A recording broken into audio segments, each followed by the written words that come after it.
दुनिया की सबसे बड़ी लिफ्ट जो एक बार में 200 से ज्यादा लोगों को एक साथ ले जा सकती है, पर ये लिफ्ट है कहां और भारत के लिए सबसे पहला ऑस्कर अवार्ड जीतने वाला शख्स कौन सा था, और एक बुक का रिव्यू करना एक शख्स के लिए कैसे हो गया खतरनाक, और आनंद महिंद्रा ने इस इडली अम्मा के नाम से मशहूर महिला को क्यों दे डाला फ्री में घर, और क्या हुआ जब एक रोलर कोस्टर पर लोग 45 मिनट तक उल्टा लटके रहे, और हरियाणा के हिसार में मिली एक ऐसी ज्वेलरी फैक्ट्री जो 5000 साल पुरानी है, और ऐसा क्या हुआ कि एक शादी में शादी करने गए दूल्हे ही आपस में बदल गए, और एक ऐसा बंदा जो जापान में परमाणु हमले के दौरान हिरोशिमा और नागासाकी दोनों जगह मौजूद था पर फिर भी बच गया, पर कैसे, और दुनिया की कैसी खतरनाक आदिवासी प्रजाति जो आज भी बिल्कुल आदि मानव की तरह रहती है। यदि आप इन फैक्ट्स के बारे में नहीं जानते तो बने रहिए रहस्य टॉक शो के इस नई वीडियो के आखिर तक। नंबर 90। भारत में कई ऐसी चीजें हैं जो दुनिया भर में फेमस है और इन्हें देखने के लिए दूर दूर से लोग आते हैं। इसी श्रृंखला में अब मुंबई के जियो वर्ल्ड सेंटर में लगाया गया एलिवेटर भी शामिल हो गया है, जो कि दुनिया का सबसे बड़ा एलिवेटर है। 25.78 वर्ग मीटर में फैला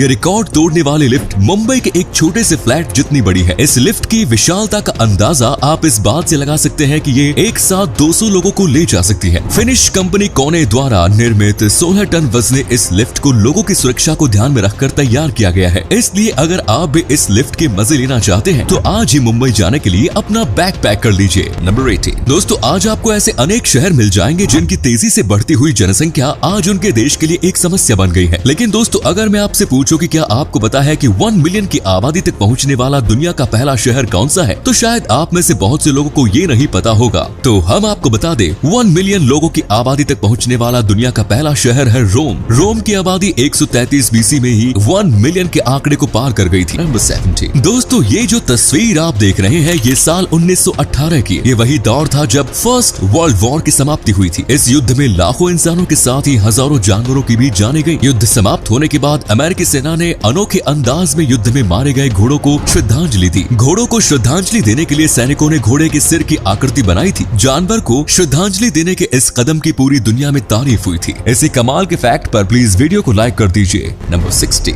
दोस्तों, ये तो आप सब जानते ही होंगे कि एलन मस्क दुनिया के सबसे अमीर आदमी है। फोर्ब्स ने हाल ही में बिलियनियर्स की लिस्ट जारी की है। इस लिस्ट में 2668 लोगों को शामिल किया गया, जिसमें एलन मस्क पहले नंबर पर है। फोर्ब्स के अनुसार एलन मस्क की कुल संपत्ति $273 बिलियन है। एलन मस्क की संपत्ति के बारे में एक इंटरेस्टिंग फैक्ट ये है कि अगर किसी कारणवश मस्क अपनी 99% संपत्ति खो देते हैं तो भी वो कंगाल नहीं होंगे, बल्कि तब भी वो मिलियनियर रहेंगे। 99% संपत्ति खो देने के बाद भी एलन मस्क के पास $250 मिलियन बचे रहेंगे, और इतने पैसे में तो किसी की भी जिंदगी रईसों की तरह कट सकती है। नंबर 50। दोस्तों, क्या आपको मालूम है कि हिंदुस्तान के लिए पहला ऑस्कर किसने जीता था? अगर नहीं तो यहाँ हम आपको बता दें कि भारत के लिए पहला ऑस्कर साल 1983 में भानु अथिया ने जीता।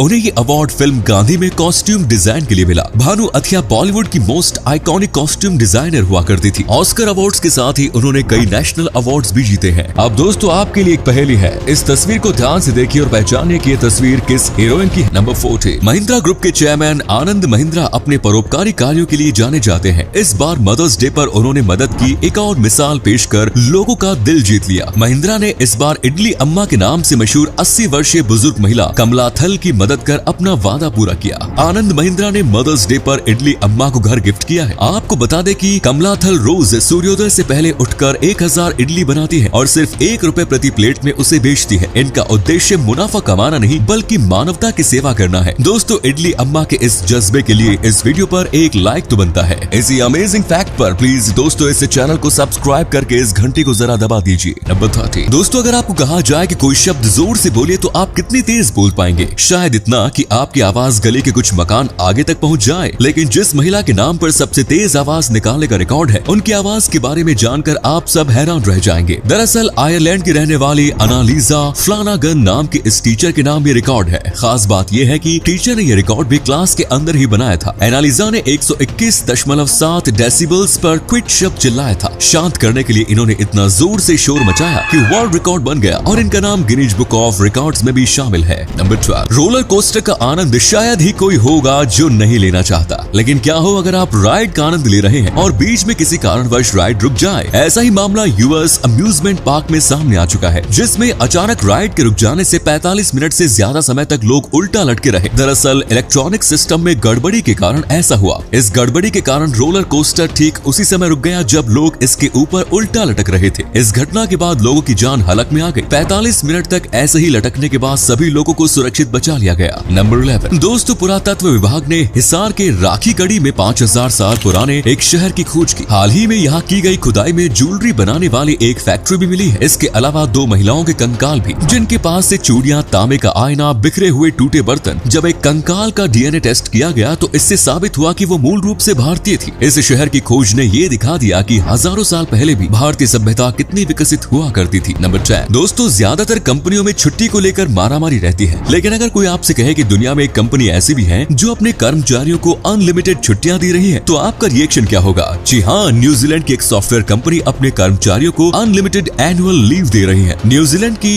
एक्शन स्टेप कंपनी ने अपने कर्मचारियों से कहा है कि वे जब चाहे छुट्टी पर जा सकते हैं। स्टेप के वाइस प्रेसिडेंट का कहना है कि ये फैसला लोगों को उनकी जरूरत की छुट्टी लेने और फिर कंपनी के लिए अपना बेस्ट आउटपुट देने की वजह से लिया गया है। नंबर 9 दोस्तों, पिछले दिनों बिजली गुल होने से मध्य प्रदेश के उज्जैन जिले में एक अजीबोगरीब घटना सामने आई। यहाँ अंधेरे के कारण शादी में होने वाली रस्म के दौरान दुल्हनों के दूल्हे बदल गए। दरअसल उज्जैन जिले के अलसाना गांव में रमेश लाल की 2 बेटियों की शादी थी। 2 युवक अलग अलग परिवार से बारात लेकर आए थे। बारात आने के बाद रात में एक पूजन की रस्म के दौरान बिजली गुल हो गई। ऐसे में अंधेरे में दोनों दुल्हनों ने अलग अलग दूल्हों का हाथ पकड़कर पूजा संपन्न की। बाद में जब लाइट आई तो दोनों दुल्हन और उनके परिजन ये देख दंग रह गए। हालांकि इस गलती को सुबह फेरे के दौरान ठीक कर लिया गया और तय रिश्ते के आधार पर ही दूल्हों के साथ दुल्हनों के 7 फेरे करवाए गए। नंबर 8 अगर आपके नवजात बच्चे हैं तो हमारा नेक्स्ट फैक्ट आपको खुश कर देगा। दरअसल इंडियन रेलवे ने माताओं को सफर में आराम देने के लिए ट्रेनों में बेबी बर्थ की शुरुआत की है। इस सुविधा से ट्रेन से सफर के दौरान बच्चों को सुलाने में मदद मिलेगी। छोटे बच्चों के साथ यात्रा करने वाले यात्रियों की सुविधा के लिए लखनऊ मेल के लोअर बर्थ के किनारे फोल्डेबल बेबी बर्थ लगाया गया। हालांकि अभी ट्रायल के तौर पर है। रेल मंत्रालय ने कू हैंडल से बेबी बर्थ की एक तस्वीर भी शेयर की। नंबर 7 दोस्तों, आपने ये कहावत तो सुनी ही होगी कि जाको राखे साया मार सके ना कोई। ये कहावत सुतोमू यामागुची पर बिल्कुल सटीक बैठती है। दरअसल यामागुची एक ऐसे शख्स है जो कि हिरोशिमा और नागासाकी में हुए दोनों ही परमाणु हमले के शिकार हुए और दोनों में बच गए। दरअसल यामागुची काम के सिलसिले में हिरोशिमा गए हुए थे जब वहाँ ब्लास्ट हुआ। हालांकि वो बच गए। ब्लास्ट की रात किसी तरह उन्होंने एक कैंप में बिताई और अगले दिन वे अपने घर नागासाकी पहुँचे और वहाँ से वे अपनी नौकरी पर गए। ऑफिस में बैठकर जब वे अपने बॉस से बात कर रहे थे तो तभी नागासाकी में भी ब्लास्ट हुआ।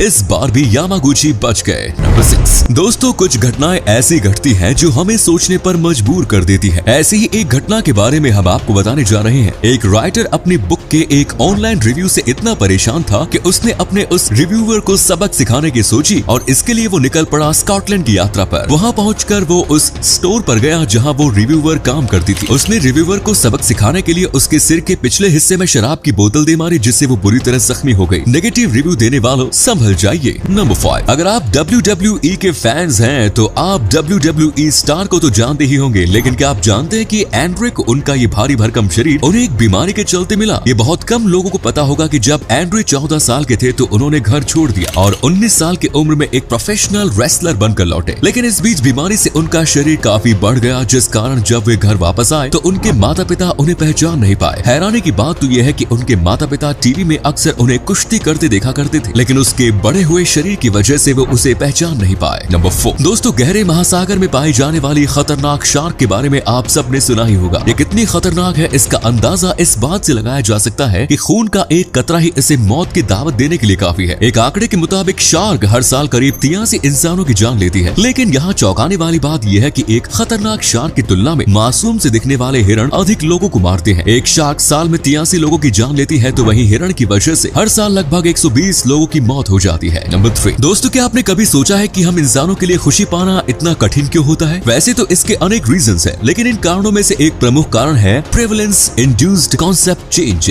जिसके मुताबिक जब हमारे जीवन में बैड एक्सपीरियंसेस कम होने लगते हैं तो हमारा जीवन पहले से बेहतर होने लगता है। तो उस वक्त हमारा माइंड ऑटोमेटिकली कम बुरे अनुभवों को पहले से भी बदतर समझने लगता है, जिस वजह से हम खुश नहीं हो पाते। नंबर 2 दोस्तों, क्या आप जानते हैं कि दुनिया में पानी के अंदर भी एक हॉकी खेली जाती है? इस हॉकी को अंडर वाटर हॉकी कहते हैं। पानी के अंदर खेली जाने वाले इस अंडर वाटर हॉकी की शुरुआत 50 के दशक में ब्रिटिश नेवी ने अपने डाइवर्स की फिटनेस को बरकरार रखने के लिए की थी। ब्रिटिश नेवी से शुरू हुई अंडर वाटर हॉकी बाद में इतनी ज्यादा फेमस हो गई कि कुछ ही सालों के अंदर इसे दुनिया भर के 20 देशों में प्रोफेशनल तरीके से खेला जाने लगा। आपकी जानकारी के लिए बता दें कि ये अंडर वाटर हॉकी को 10 प्लेयर्स की टीम 20 मीटर लंबे और 14 मीटर चौड़े स्विमिंग पूल में खेला जाता है। नंबर 1 आप अपने बड़ों को कहते हुए सुना होगा या अपने स्कूल के इतिहास के किताबों में पढ़ा भी होगा कि हमारे पूर्वज आदि मानव थे। वो शिकार कर अपना पेट भरते थे और जंगलों में रहा करते थे। लेकिन समय के साथ सब कुछ बदल गया। समय बीतने के साथ लोगों में बदलाव हुआ, लेकिन हड़जा जनजाति आज भी अपनी 10,000 साल पुरानी परंपरा को सुरक्षित रखे हुए है। इस जनजाति के करीब 1300 लोग अपनी बाकी सदस्यों के साथ अफ्रीका में रहते हैं और ये दुनिया की अंतिम शिकारी जनजाति मानी जाती है। ये जनजाति इयासी घाटी के आसपास की पहाड़ियों में रहती है। समय बदलने के साथ साथ इन्होंने अपनी परंपरा को सुरक्षित रखा हुआ है। न तो ये किसी जानवर को पालते हैं और न ही अपना खाना स्वयं पकाते हैं। इनका रहना, वेशभूषा एवं शिकार करने जैसे कार्य सभी पारंपरिक तरीके के ही हैं। ये शिकार करने के लिए अपने हाथों से बनाए गए हथियारों का ही प्रयोग करते हैं। इन्होंने समय के साथ खुद को नहीं बदला और ये आज भी आदि मानव का जीवन जी रहे हैं। तो ये थे कुछ अमेजिंग फैक्ट्स। वीडियो को शेयर जरूर करें दोस्तों, ताकि आपके दोस्त और जानने वाले भी जान सके कि आप कितने नॉलेजेबल वीडियोस देखते हैं। धन्यवाद।